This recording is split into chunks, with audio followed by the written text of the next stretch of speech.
What is up, everyone? Welcome back to Vanar versus. Our match today is versus Abyssian. So let's get right into it, shall we? Starting off here, I have two 4-drops and a 3-drop, which, since I'm going second, is kind of good. It puts me on a really nice curve, but it leaves me sort of vulnerable to opening Abyssian plays. Like, this is sort of risky not mulliganing the two 4-drops for something a bit more early game friendly, just in case the Abyssian player makes a really strong turn 1 play. But I'm only anticipating the normal Gloom Chaser or Abyssal Crawler, or maybe something like that. So I think I'll be safe with the Fenrir Warmaster. The trick is between playing that Fenrir Warmaster and what the Abyssian general plays that next turn.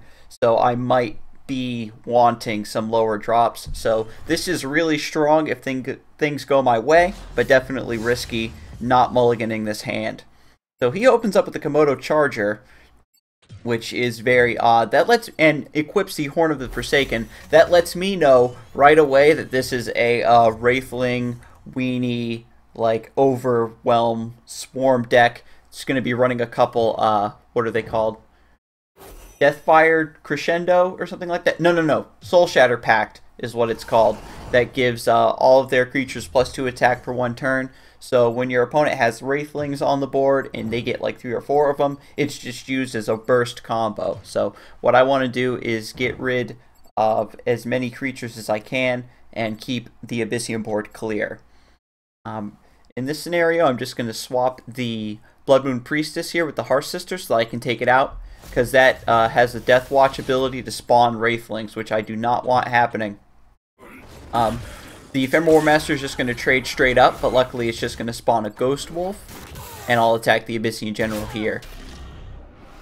Attacking the enemy General is advised when you have board advantage. If you have lower health than the enemy General, you don't want to be attacking the enemy General, because they're going to come out ahead in the trade no matter what. So my opponent here does get a Wraithling from Horn of the Forsaken. Komodo Charger still alive, and then plays a Dragon Lark. Gets a second Wraithling. So you see here, this board state is getting kind of scary, what with Soul Shatter Pact and all that. And in this matchup, Cryogenesis isn't really even that worth it, unless he has another Blood Moon Priestess, or maybe even a Death Watcher or something, a Shadow Watcher I think they're called. So I'm just going to take this opportunity to summon Voice of the Wind, and that'll set me up for next turn, so I have more bodies on the board to clear some of these smaller units.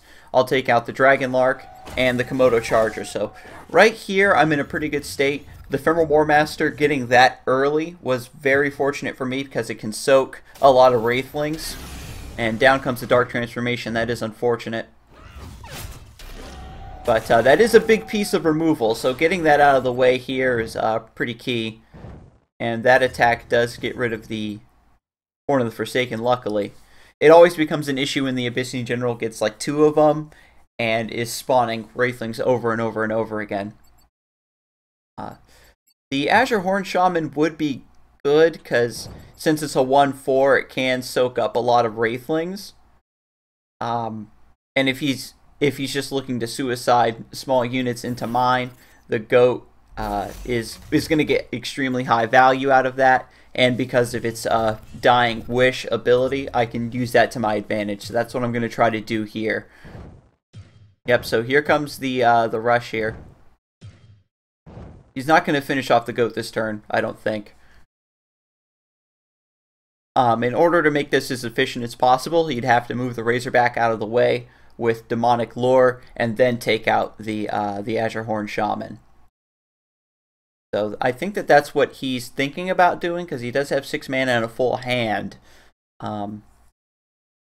In order to, counter the Azure Horn Shaman, you need a Dispel or something where you can kill it on your own terms and not have to worry about its health passive. Yep, so there comes the Demonic Lure.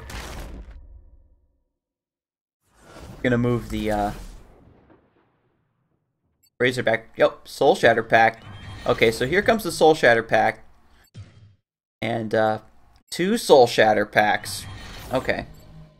Now, fortunately for me, only 2 Wraithlings can reach my general this turn. That is a huge swing. He does take out the Azure Horn Shaman, again, on his own terms, so that I can't get the passive going. I'm just going to take this opportunity to kill that last Wraithling. The Razorback survives. And with the threats right now, this might even have like a few burn cards in it. So what I want to do is play a bit more defensively. Again, you don't want to attack or go near the enemy general when you're at lower HP. You want to kind of block yourself off with minions as best you can. So right here in this situation, I don't want to float this 3 mana, but I really don't have a choice. I could Mark of Solitude, but it's not terribly worth it because the Razorback is gonna get killed no matter what. If I make it a 5/5 and it trades into 5 Wraithlings, it's not really worth it because I need those damage threats on the board in this matchup. And see, here comes another Horn of the Forsaken. So I think he's going to take this 4 damage in order to get a Wraithling, which would be good for me. That would even out our HP. Yep, and here comes the Shadow Watcher. So I do have a Cryogenesis in my hand for that. And I'm up to 8 mana, so we're going to drop the Arctic Displacer and take out the Shadow Watcher there. And so here in this situation, I am just going to get my damage onto the enemy general and put him in kill range. And this is very important. I'm running away. I'm not going to try to close in to finish this one out. And what I also want to do, since he has 2 Wraithlings, I'm going to use Polarity to make the Arctic Displacer into a 10/4. So it's extremely tanky. It's going to be able to soak a lot of Wraithlings. It's probably going to bring out another Dark Transformation if he has one, which is sort of what I'm looking for. Yeah, so my opponent is starting to corner me onto my side. Plays the Fire Spitter and the Dragon Lark. I think that he probably has the 3rd Soul Shatter Pact, but luckily he ignored the Arctic Displacer. You can't really deal with the 4/10. So I'm just going to attack him and play Spirit of the Wild since it's on the enemy side. Even though he's standing on the middle column, the Arctic Displacer is on the enemy side, so I can just finish him off. And well played, sir.